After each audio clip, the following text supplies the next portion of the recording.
CPA இது bro channel, chalk piece academy, design your future and educational channel. வருகின்ற PGTRB தேர்வெழுதி பொருளியல் ஆசிரியராகும் கனவுடன் உள்ள அனைத்து ஆசிரிய பெருமக்களுக்கும் மனமார்ந்த வாழ்த்துக்களை தெரிவித்துக் கொண்டு இந்த வீடியோவை ஆரம்பிக்கிறோம். இது நியூ சிலபஸ் 2025 PGTRB பொருளியல் பாடத்திற்கான மாடல் டெஸ்ட் சீரீஸ் வீடியோவாகும். இது யூனிட் 8 பார்ட் நம்பர் 6. இதில் உங்களுக்கு வினாக்கள் மட்டும் வழங்குவோம். இதனுடைய விடைகளை நீங்கள் எழுதி இதற்கென்று உள்ள வாட்ஸ்அப் குழுவில் பகிரும்போது நீங்கள் பெற்ற மதிப்பெண்களையும் இதற்கான விடைகளுடன் கூடிய PDF ஃபைலையும் உங்கள் வாட்ஸ்அப் நம்பருக்கே பெற்றுக்கொள்ளலாம். அதற்கு நீங்கள் கட்டணம் கட்டிய சந்தாதாரராக இருக்க வேண்டும். அப்பொழுதுதான் இந்த தேர்வில் பங்கெடுக்க முடியும். இதற்கான விளக்கங்கள் பெற்று நீங்களும் தேர்வில் பங்கெடுக்க இந்த வீடியோவில் காண்பிக்கக்கூடிய வாட்ஸ்அப் நம்பரை தொடர்பு கொள்ளுங்கள். அதற்கான விளக்கங்கள் பெற்று நீங்களும் இந்த தேர்வை எழுதி பயிற்சி பெறலாம். இப்போ நம்ம இந்த வீடியோவினுடைய முதல் கேள்விக்கு போகிறோம். இதற்கு முன்னர் 125 வினாக்கள் வெளியாகியுள்ளன யூனிட் 8க்காக. இப்போ 126வது கேள்வி பார்க்குறோம். 18 மற்றும் 60 வயதுக்கு உட்பட்ட விவசாய தொழிலாளர்களுக்கு சமூக பாதுகாப்பு நன்மைகளை வழங்கும் நோக்கம் கொண்டது. 18 மற்றும் 60 வயதுக்கு உட்பட்ட விவசாய தொழிலாளர்களுக்கு சமூக பாதுகாப்பு நன்மைகளை வழங்கும் நோக்கம் கொண்டது. இதனுடைய ஆப்ஷன்ஸ்: கிருஷி ஸ்ரமிக் சமாஜிக் சரக்ஷா யோஜனா, அன்னபூர்ணா, ஜவஹர்லால் நேரு தேசிய நகர புதுப்பிப்பு திட்டம், வால்மீகி அம்பேத்கர் ஆவாஸ் யோஜனா. இதில் உங்களது விடை எது? 127வது கேள்வி. தேசிய முதிய வயதான ஓய்வூதிய திட்டம்.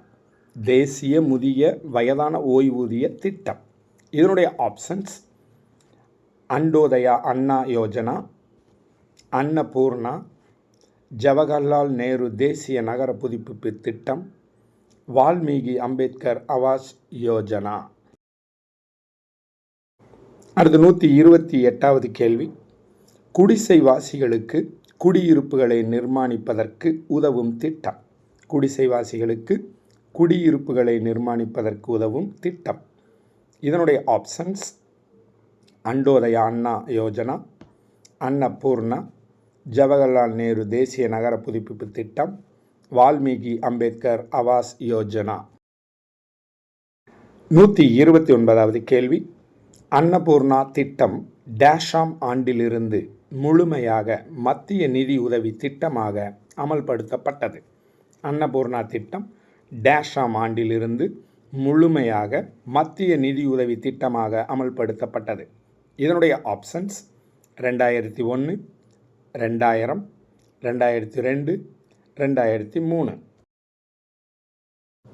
130வது கேள்வி. வணிக சுழற்சிகள் உச்ச நிலையில் இருக்கும்போது சுழற்சி வேலையின்மை டேஷாக இருக்கும். வணிக சுழற்சிகள் உச்ச நிலையில் இருக்கும்போது சுழற்சி வேலையின்மை டேஷாக இருக்கும். இதனுடைய ஆப்ஷன்ஸ்: சமமாக, அதிகமாக, குறைவாக, ஏதுமில்லை. 131வது கேள்வி. கண்ணுக்கு தெரியாத உழைப்பின் ஓரளவு உற்பத்தி பூஜ்ஜியமாக இருக்கும்போது டேஷ் வேலையின்மை ஏற்படுகிறது. கண்ணுக்கு தெரியாத உழைப்பின் ஓரளவு உற்பத்தி பூஜ்ஜியமாக இருக்கும்போது டேஷ் வேலையின்மை ஏற்படுகிறது.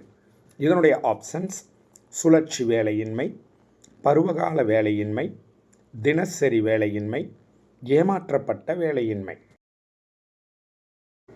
132வது கேள்வி. கரிபி கதோ என்பதன் பொருள். கரிபி கதோ என்பதன் பொருள். இதனுடைய ஆப்ஷன்ஸ்: வேலையின்மை ஒழிப்பு, வறுமை ஒழிப்பு, மக்கள் தொகை கட்டுப்பாடு, ஏதுமில்லை. 133வது கேள்வி. வணிகத்தில் ஏற்படும் ஏற்றத்தாழ்வுகளால் ஏற்படும் வேலையின்மை. வணிகத்தில் ஏற்படும் ஏற்றத்தாழ்வுகளால் ஏற்படும் வேலையின்மை. இதனுடைய ஆப்ஷன்ஸ் சுழற்சி வேலையின்மை, பருவகால வேலையின்மை, தினசரி வேலையின்மை, ஏமாற்றப்பட்ட வேலையின்மை. 134வது கேள்வி. இந்திரா காந்தி அரசாங்கத்தின் 6வது ஐந்தாண்டு திட்டத்தின் முழக்கம். இந்திரா காந்தி அரசாங்கத்தின் 6வது ஐந்தாண்டு திட்டத்தின் முழக்கம். இதனுடைய ஆப்ஷன்ஸ் வேலையின்மை ஒழிப்பு, விவசாயிகள் வளர்ச்சி, வறுமை ஒழிப்பு, ஏதுமில்லை. 135வது கேள்வி. குறு விவசாயிகள் மற்றும் விவசாய தொழிலாளர் திட்டம். குறு விவசாயிகள் மற்றும் விவசாய தொழிலாளர் திட்டம். அதாவது கீழ்கண்ட எந்த சுருக்க எழுத்துக்களை கொண்ட ஆப்ஷனானது குறு விவசாயிகள் மற்றும் விவசாய தொழிலாளர்கள் திட்டம்ன்றதுக்கான குறியீடாக பயன்படுத்தப்படுகிறது? MF and AL, RWP, CRSE, SFDA. 136வது கேள்வி. தேசிய கிராமப்புற வேலைவாய்ப்பு திட்டம். தேசிய கிராமப்புற வேலைவாய்ப்பு திட்டம்.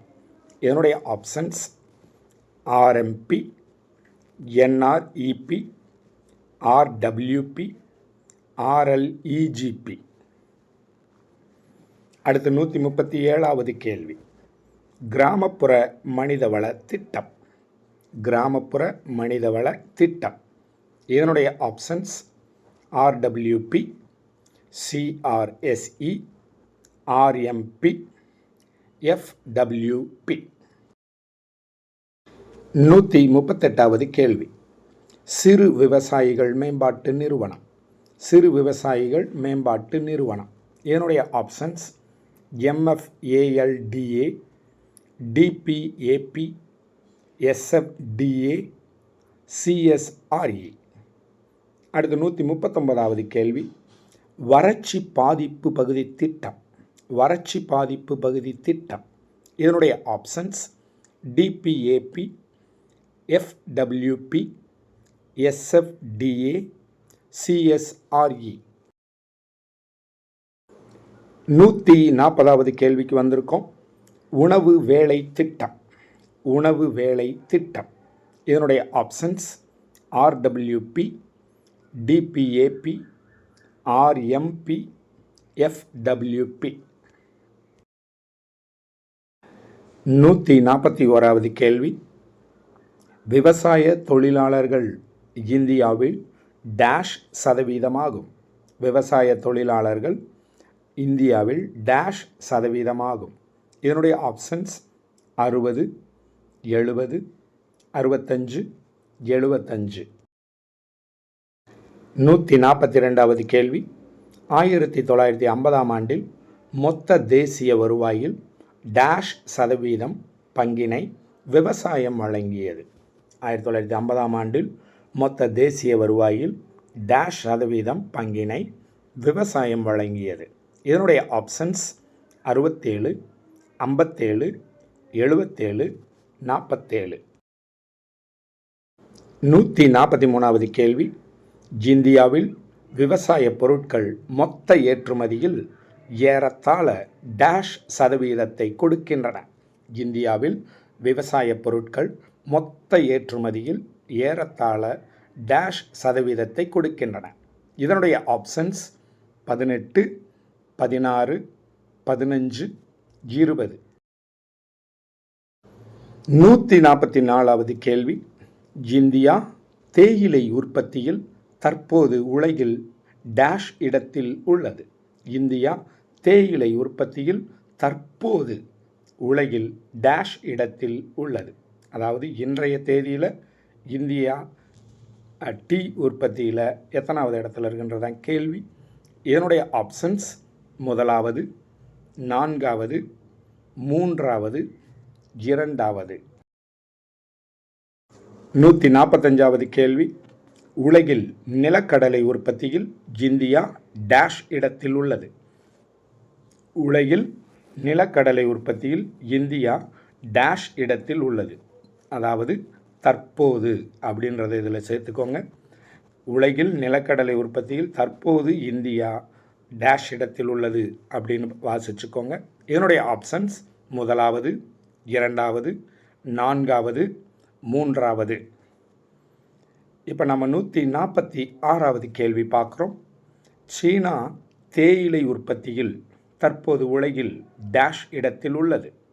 சீனா தேயிலை உற்பத்தியில் தற்போது உலகில் டேஷ் இடத்தில் உள்ளது. இதனுடைய ஆப்ஷன்ஸ் நான்காவது, முதலாவது, மூன்றாவது, இரண்டாவது. 147வது கேள்வி. 19ஆம் நூற்றாண்டின் முற்பாதியில் இந்தியாவில் ஆண்களில் டேஷ் சதவீதம் பேர் தங்கள் வாழ்வாதாரத்தை நிலத்திலிருந்தே பெற்றனர். 19ஆம் நூற்றாண்டின் முற்பாதியில் இந்தியாவில் ஆண்களில் டேஷ் சதவீதம் பேர் தங்கள் வாழ்வாதாரத்தை நிலத்திலிருந்தே பெற்றனர். இதனுடைய ஆப்ஷன்ஸ் 65.5, 63.5, 67.5, 68.5. 148வது கேள்வி. நிலச்சீர்திருத்த சட்டம் என்பது டேஷ். நிலச்சீர்திருத்த சட்டம் என்பது டேஷ். இதனுடைய ஆப்ஷன்ஸ் கூட்டுறவு விவசாயம், குடியிருப்புகள் அகற்றம், இடைத்தரக காலங்களை ஏற்படுத்துவது, விவசாயத்தை மாறாமல் வைத்தல். 149வது கேள்வி. நிலச்சீர்திருத்தம் கொண்டு வந்ததன் நோக்கம். நிலச்சீர்திருத்தம் கொண்டு வந்ததன் நோக்கம். இதனுடைய ஆப்ஷன்ஸ் விவசாய உற்பத்தி குறைத்தல், சமூக பிரிவினை ஏற்படுத்தி குழப்பம் செய்தல், நிலத்தின் உரிமையாளர் சுரண்டப்படுவதை தடுத்தல், ஏற்றத்தாழ்வுகளை ஏற்படுத்துதல். இப்போ இந்த வீடியோவினுடைய இறுதி கேள்வி மற்றும் பொருளியல் பாடத்தின் 8வது யூனிட்டினுடைய 150வது கேள்வி. கீழ்கண்டவற்றில் வாடகை சீர்திருத்தத்தின் நடவடிக்கை. கீழ்கண்டவற்றில் வாடகை சீர்திருத்தத்தின் நடவடிக்கை. இதனுடைய ஆப்ஷன்ஸ் வாடகை காலத்திற்கு பாதுகாப்பு, குடியிருப்பவர்களை வெளியேற்றுதல், வாடகையை கூட்டுதல், குடியிருப்பவர் உரிமைகளை குறைத்தல். நீங்கள் அனைத்து விடைகளையும் எழுதி முடித்திருப்பீர்கள் என்று நம்புகிறோம். உங்களது விடைகளை நமது வாட்ஸ்அப் குழுவில் பகிர்ந்து உங்களது மதிப்பெண்களையும் அதற்கான விடைகளுடன் கூடிய PDF ஃபைலையும் உங்கள் வாட்ஸ்அப் நம்பருக்கே பெற்றுக்கொள்ளுங்கள். இந்த தேர்வை நீங்களும் எழுத விரும்பினீர்கள் என்றால் நீங்கள் நமது சேனலினுடைய சிறு கட்டணம் கட்டி சேர்ந்திருக்கக்கூடிய சந்தாதாரராக இருக்க வேண்டும். அப்பொழுதுதான் இந்த தேர்வை எழுத முடியும். மேலும் விவரங்கள் பெறுவதற்கு இந்த வீடியோவில் காண்பிக்கக்கூடிய வாட்ஸ்அப் நம்பரை தொடர்பு கொண்டு நீங்களும் இந்த தேர்வை எழுதி பயிற்சி பெறுங்கள். மனமார்ந்த வாழ்த்துகளுடன் உங்கள் சாக்பீஸ் அகாடமி. மீண்டும் அடுத்த வீடியோவில் சந்திப்போம்.